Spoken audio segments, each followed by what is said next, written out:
Imagine waking up one day in a world where every mirror has vanished. You stumble into the bathroom, but the reflective glass is gone. Your phone won't turn on. No selfies, no screens, no cameras. No one acknowledges your outfit, your face, your existence. You go to work, but your boss doesn't comment on your presentation. Your friends don't laugh at your jokes. Your partner doesn't say, "I love you." Not because they don't mean it, but because something unspoken has shifted. No one sees you anymore. Or rather, no one reacts to you. At first, it feels like freedom. Finally, no judgment, no pressure to perform. But by midday, a slow, creeping terror sets in. You begin to unravel, not because you've done something wrong, but because, without their nods, likes, praise, glances, laughs, or silence, you don't know who you are anymore. And then, a darker realization hits you. Maybe I never knew who I was, only who I was to them. You feel a desperate hunger, not for food, not for love, but for recognition, for confirmation that you exist, that you matter, that you are good enough. And in that moment, it hits you like a THUNDERCLAP.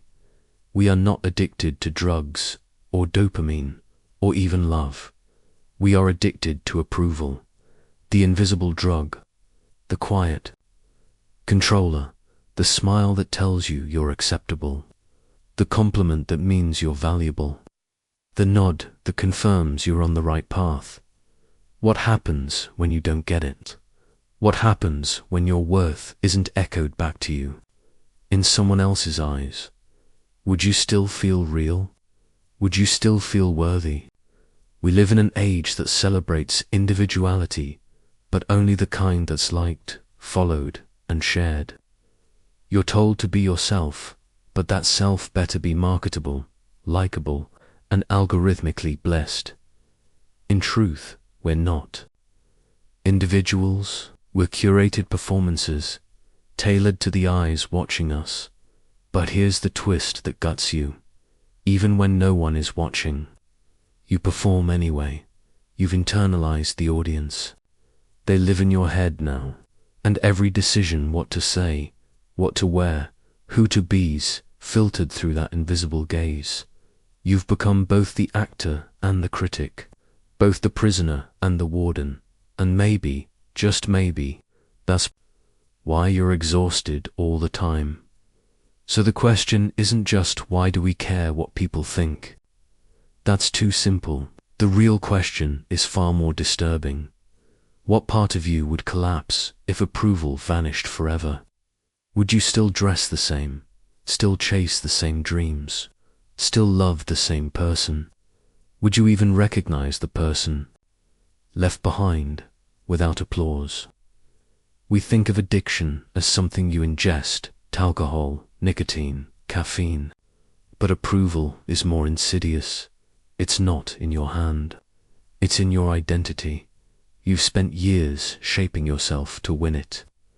Now you can't tell where the real you ends and the approved version begins. And isn't that terrifying? That we might be living entire lives, working, loving, posting, dreaming, not out of genuine desire, but out of a need to be told, you are good, you are valid, you are acceptable. But if you need others to say it, do you actually believe it? What if the approval you're chasing is the very thing stealing your freedom? What if the very praise that makes you feel alive is also the thing that's killing your soul? You've been told your worth is internal. You've been told not to care what others think. But if that were true, why does one disapproving look still haunt you? Why does rejection still break you? Why does silence still make you question your existence? Here's the secret you've never said aloud. You don't want to be good. You want to be seen as good. You don't want to be right. You want to be proven right. You don't want to be enough. You want others to agree that you are, and until they do, you'll never stop chasing, even if it kills you. But approval is a moving target. No matter how many likes, awards, or compliments you earn, it always whispers, just a little more. Then you'll be worthy. But what if the chase is the trap? What if the hunger itself is the illusion? What if the real freedom isn't found in being praised, but in learning to live without needing it at all? You weren't born needing applause. As an infant, you screamed when hungry, laughed when amused, and cried without shame. You didn't care who approved. There was no mask, no filter, no second guessing. You were fully you, unedited, unapologetic. But somewhere along the way, a subtle shift occurred, and it didn't feel like a fracture. It felt like survival. Your earliest memories of approval weren't just about being praised. They were about being safe. You learned that certain behaviors made the adults smile. Other ones made them frown. A quiet child was good. A messy child was bad. You learned to read faces like scripture. A raised eyebrow became a red alert. A nod became oxygen. And so, the game began, not of living, but of pleasing. Not of being, but of being good. This wasn't a conscious choice. It was a psychological evolution, one baked deep into your nervous system. Approval wasn't just validation. It became the signal that you would not be abandoned. This is where the roots burrow deep. Carl Jung once said, "The greatest burden a child must bear is the unlived life of the parents." But often, that burden is also the unspoken demand to be acceptable to them, and later to society. You began molding yourself to survive in a world that rewards not authenticity, but conformity. You didn't stop being you just started. Hiding the parts that didn't get applause, but buried things don't die. They wait. The real tragedy is this: what begins as a strategy for love becomes a prison of performance, because approval isn't neutral. It reshapes the self from the inside out. Take Schopenhauer's idea of the will to life, a blind, irrational force driving human behavior. We often think we chase success, pleasure, connection, but underneath, there's a deeper hunger, the will to be affirmed, to be mirrored by others as something of value. And this is where the addiction begins, not in wanting to be liked, but in needing it to feel real. You might think, but isn't seeking connection human? Of course, we are social creatures, but approval is not connection. Approval is conditional. Approval says, "I'll reflect back your worth if you meet my criteria. I'll love you if you keep me comfortable. I'll see you if you don't scare me." In other words, don't be too much. Don't be too different. Don't disrupt the story I want to believe about you. And so, over time, you begin trading parts of your soul for safety. You start editing your laughter, dulling your pain. You become careful with your truth. You shrink, shapeshift, smile when you don't mean it, and the world claps. And you mistake that clapping for love. But love without freedom is not love. An identity built on performance is not identity. You become, in Sartre's words, a being for others, a reflection in someone else's mirror, rather than a presence in your own life. Your choices become strategic, not soulful. You choose the job that sounds impressive, the relationship that looks healthy, the lifestyle that feels safe. But somewhere deep, you're numb, because nothing truly yours can survive in a space governed by someone else's gaze. Even your morality becomes a performance.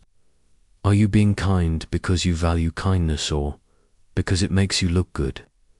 Are you posting because you have something to express or because you fear being forgotten? Are you helping others or playing hero to avoid your own chaos? This is the sickness of the modern soul. We don't even know when we're lying anymore, because the lie has become the self. And here's the most painful twist. Even rebellion becomes performative. You tell yourself you don't care what people think. You dye your hair, break rules, speak louder, post authentic selfies. But if you look closely, you're still waiting for the likes, the validation, the reverse approval for being bold enough not to care. It's still a game, still a mirror, just inverted. So where does this all come from? Psychologically, the roots lie in attachment theory. Human infants are biologically wired to seek proximity and approval from caregivers to ensure survival. If love is withdrawn when you displease or offered conditionally, your brain maps a terrifying logic. My value is determined by how others react to me. Neurologically, it's even worse. Studies show that social rejection activates the same brain regions as physical pain. You're not imagining it being ignored or disapproved of hurts. Your body flinches. Your nervous system floods with cortisol, and you adapt not by confronting the pain, but by avoiding the risk of disapproval entirely and philosophically. It's the death of the self by 1,000 nods. Nietzsche warned us long ago. He who despises himself still respects himself as one who despises. The addict of approval begins to despise their own dependence, but continues performing. Because the alternative is existential terror, invisibility. You say you want to be free, but deep down you fear it. Because freedom means being misunderstood. Freedom means some people will walk away. Freedom means no more applause. And maybe you're not ready for that silence. Because in that silence, you'd finally have to face the question, who am I when no one is watching? Who am I when the applause stops? Who am I when I am no longer trying to be enough? And most terrifying of all, what if I don't like what I find? But that question is the beginning, because only by confronting the falseness can we glimpse the real. Only by peeling off the mask can we breathe again.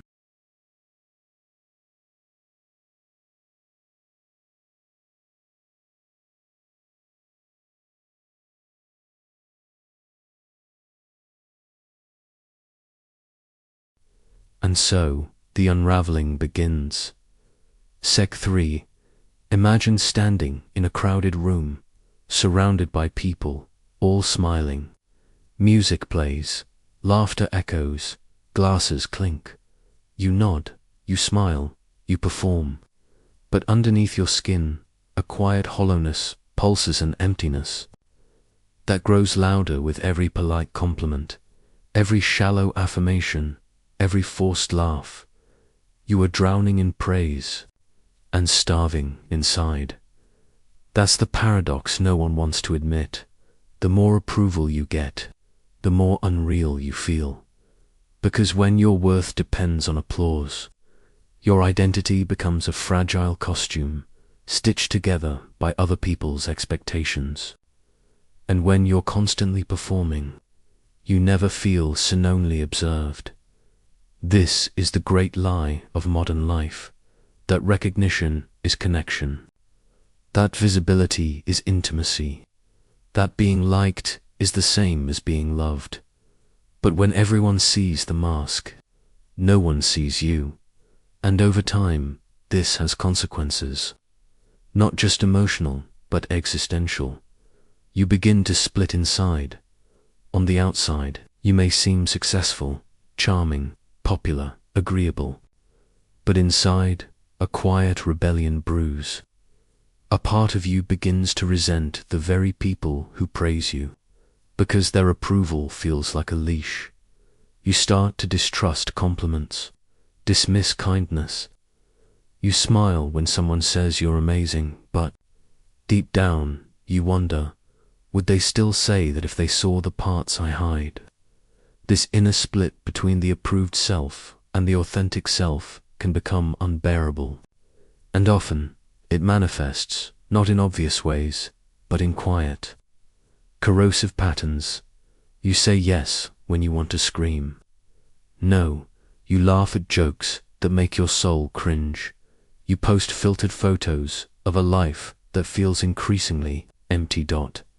You stay in relationships, not because of love, but because leaving would make you the bad guy. And then you wonder why you feel numb, why joy feels distant, why nothing ever feels quite real. This isn't just discomfort. This is identity erosionous, slow forgetting of who you are when you stop asking yourself what you want and start asking only, what will make them like me? What will make them stay? What will make me look good? And slowly you disappear.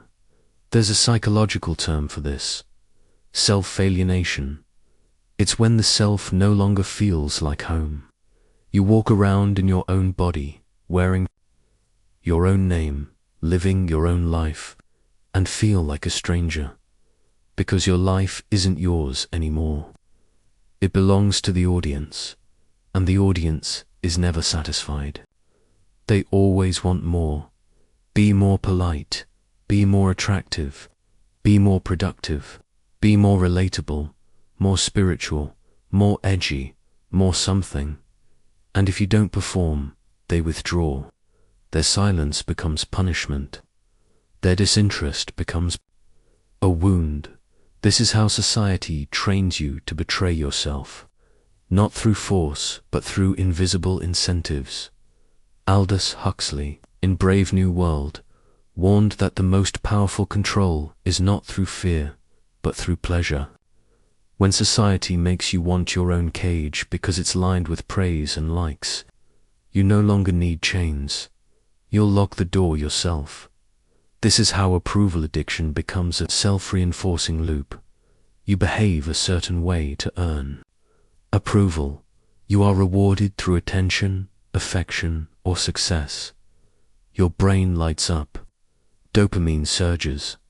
You crave more. You adapt more. You become less of you and more of what they like. You start feeling empty, but instead of pulling back, you chase more approval to fill the emptiness. The cycle repeats, and all the while, the real you, messy, complex, contradictory, pushed deeper underground. But the consequences don't stop at the personal level. They bleed into culture, into politics, into relationships, into art. We raise children to please teachers, not to question ideas. We train workers to follow rules, not to challenge systems. We condition people to care about status, not integrity. Even rebellion is commodified now. Authenticity is a brand. Vulnerability is an aesthetic. We're not escaping the performance. We're just dressing it in new costumes. And the cost is intimacy, is creativity, is freedom. Because no one can love you if you're never fully honest. No one can understand you if you're always editing your truth. No one can liberate you, not even you, if you don't know who you are outside the performance. Even our inner world is distorted. We confuse confidence with arrogance, self-worth with ego, solitude with failure. We fear being misunderstood more than we fear being fake. And so we live half-lives, smiling in public, screaming in private, approved by everyone, and connected to no one, including ourselves. But here's the deeper tragedy.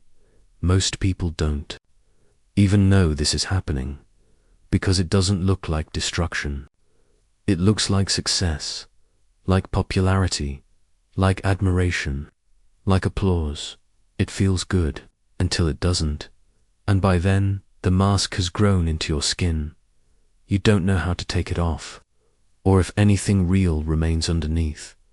But something always does, buried beneath the conditioning, beneath the layers of performance, beneath the voices in your head that say, you're only enough when others say you are. There is still a voice that whispers, what if you stopped chasing? What if you let them disapprove? What if you chose you no matter the cost? And that voice is terrifying, but it might also be the beginning of freedom. For what happens when you finally stop running? What happens when you allow the applause to fade? Let the masks slip and sit alone, no audience. No validation, no approval, just the raw, unfiltered you. At first, it feels like death, not of the body, but of the identity you spent your life constructing. The people pleaser dies. The perfectionist dies. The likable, palatable, polished self begins to fall apart. And in the silence that follows, a terrible question echoes. If I am not who they wanted me to be, then who am I? This is not the breakdown. This is the awakening, because beneath the identity sculpted by approval lies something ancient, real. It's not a brand. It's not a personality trait. It's not a curated version of self. It's a presence, a pulse, a quiet knowing that says, I am here, even if no one claps. But to reach it, you must rebel, not against the world, but against the illusion that your worth is something to be earned, the illusion that love must be performed, the illusion that you must be agreeable, desirable, popular, or pleasing to matter. Rebellion begins with a refusal to keep betraying yourself for comfort, a refusal to shrink your truth so others can stay relaxed, a refusal to let fear of judgment dictate the shape of your life. But this is not a loud rebellion. It's not rage. It's not a post. It's a quiet, inner war. You will disappoint people. You will lose friends. You will say no when it's easier to say yes. You will speak your truth and be misunderstood. You will be called selfish, arrogant, difficult, and in those moments, the old hunger for approval will scream. It will beg you to apologize, to perform, to go back to being the good one. But that's when you breathe and stay in the discomfort. Stay in the silence. Stay in the not being liked, because that is where your freedom lives. You must unlearn the addiction, not by starving the part of you that wants love, but by reteaching it what love actually is. Love is not control. Love is not constant applause. Love is not silence in exchange for peace. Love is not performance. Love is the space where truth and belonging are allowed to exist together, where you don't have to earn presence.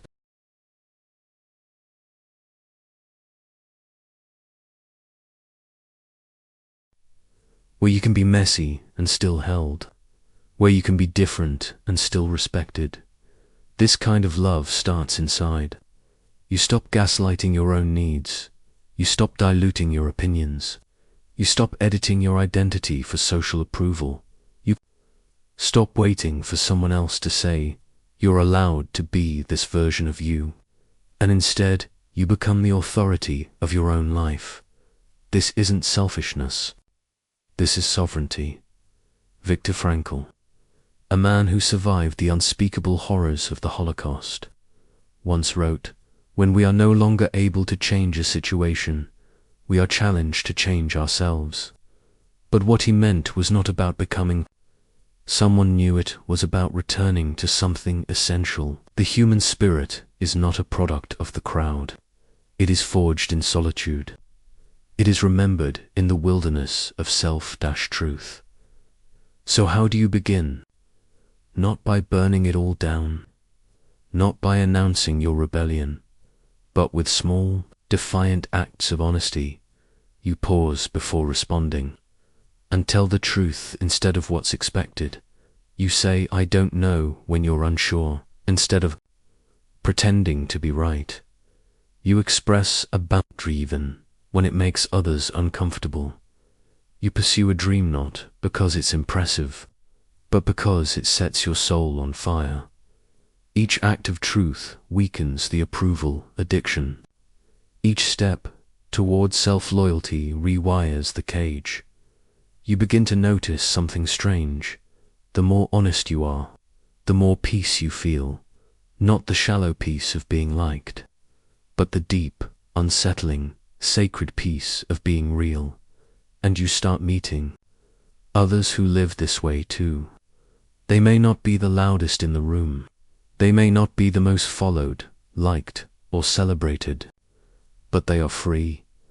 They walk with a quiet kind of power, the kind that doesn't need to prove anything, the kind that can sit in silence and still feel whole, the kind that sees through the performance and chooses presence instead. That's the invitation, not to escape the world, but to re-enter it from a different center. Not to stop loving people, but to stop needing their approval as oxygen. Not to destroy the mask, but to stop wearing it as your face. The rebellion is not loud. It is not glamorous.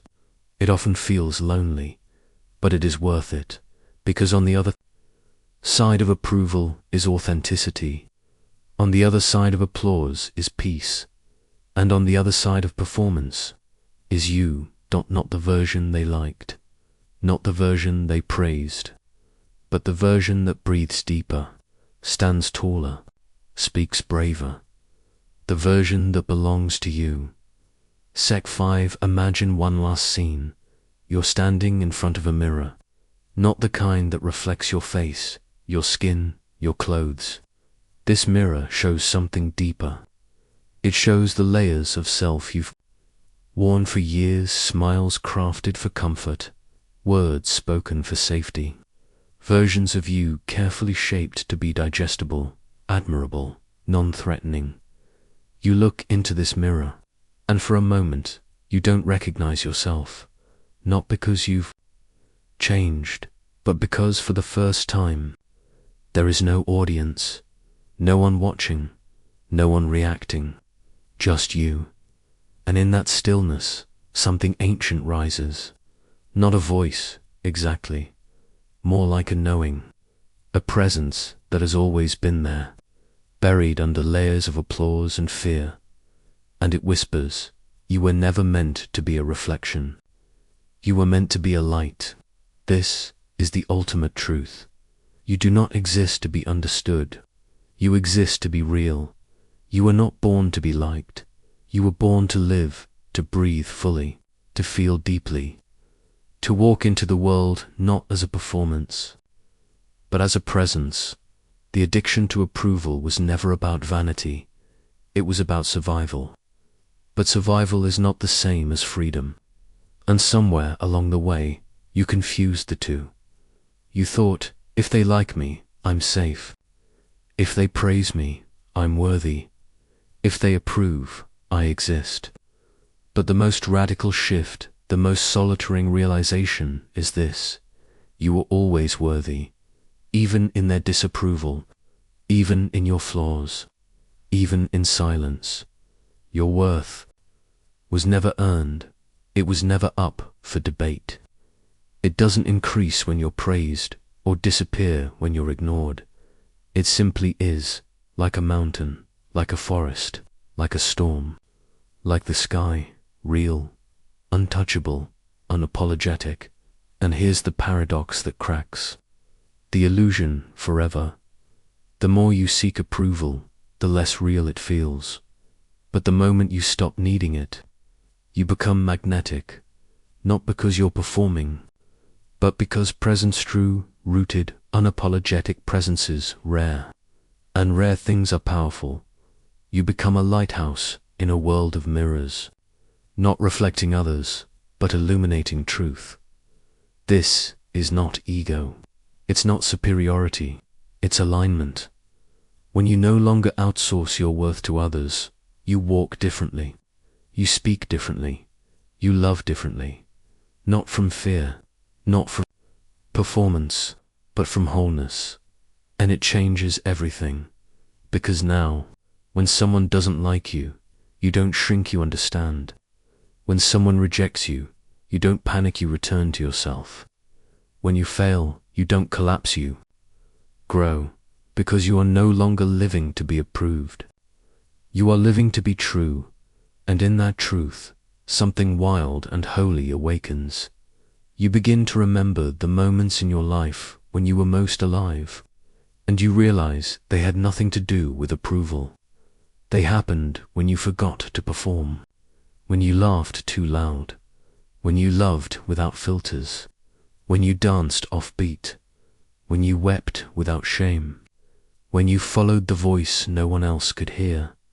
Those were the moments when you were not a brand, not a role, not a reflection, but a soul. And the tragedy is how rarely we let ourselves live there. But now you can. Not because it's easy, but because you're done pretending, because you're done chasing. There is nothing left to prove. The ones who love you in your fullness will stay. The ones who only loved the mask were never meant to, and the pain of losing them, it is nothing compared to the pain of losing yourself. The world may never fully understand you, and that's okay. You didn't come here to be understood. You came here to be true, to be the kind of person who walks into a room and doesn't ask, will they like me, but instead asks, can I be honest here? Can I be whole? Can I be free? You came here to live in alignment with your soul, Evan. If it's inconvenient, even if it's lonely, even if it's misunderstood, because that kind of life, it may not always be approved, but it is always yours. And there's no applause in the world worth trading that for. So take off the mask, step away from the mirror. Let the world misunderstand you. Let them talk, let them walk away. Let the silence come. And then, in that silence, begin again, not as the version of you they liked, but as the version that was waiting. All along, you are not a reflection. You are not a performance. You are not a product. You are a presence, a voice, a fire, a soul, and now you are finally fully free.